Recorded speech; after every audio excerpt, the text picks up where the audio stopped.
ચાલો મિત્રો, બધાને મારા જય શ્રી કૃષ્ણ। મારે હરેક બહેનોને કહેવું છે, બેન સુખ અને દુઃખ તો જીવનમાં તડકા છાયા જેવું છે।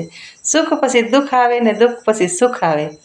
ભારું કુટુંબમાં કે સાસરિયામાં તમને દુઃખ હોય તો તમે મા સીતાને યાદ કરી લેજો। મા સીતા હાટું રાજા જનક રાજાએ રાજઘરાનું જ ગોચ્યું હતું ને કે મારી દીકરી રાજમાં રહે અને સુખીથી રહે, પણ એ હંમેશા આખી જિંદગી વનમાં જ રહેશે। અને રાજા દશરથ રાજાએ વિચાર કર્યો કે મારા રામને હું સવારે ગાદીએ બેહાડું અને રામ રાજ્ય કરું, રામ રાજા બને। પણ રામ જેવા રામ હતા, ભગવાન હતા, એને ખબર નથી। જાનકીનો નાથ જાણી ન શક્યો કે કાલે સવારે શું થાય। એને ક્યાં ખબર હતી કે મારે તો કાલે ગાદીએ બેહવાનું છે, પણ એને વનમાં જવાનું થયું। મિત્ર, આપણા જે ભાગ્યમાં હે ને, આપણા કર્મમાં હશે ને, એ ક્યાંય નથી જવાનું। માણસ કહેવત છે ને કે આપણા હાથમાંથી લઈ જાય, આપણા કિસ્મતમાંથી નહીં।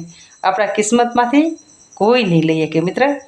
એટલે મારે તમને બધાને એટલું જ કહેવું છે કે માણસના બારામાં આપણે સારા જ વિચાર કરવાના। આપણે કોઈ દિવસ કોઈનું અહિત થાય એવું વિચાર નહીં કરવાનું, અને હંમેશા આપણે સારું જ રહેવાનું, અને કોઈ દિવસ કોઈનું ખરાબ નહીં વિચારવાનું। આપણે સારા કર્મ કરો, ઈશ્વર એની હાથે આપને ફળ મળી રહે। અને બધાને મારે એટલું જ કહેવું છે કે મારો વિડીયો તમને કેવો લાગે છે મને કોમેન્ટમાં બતાવજો, અને લાઈક શેર ને સબસ્ક્રાઈબ કરવાનું નહીં ભૂલતા। બધાને મારા જય શ્રી કૃષ્ણ, રાધે રાધે।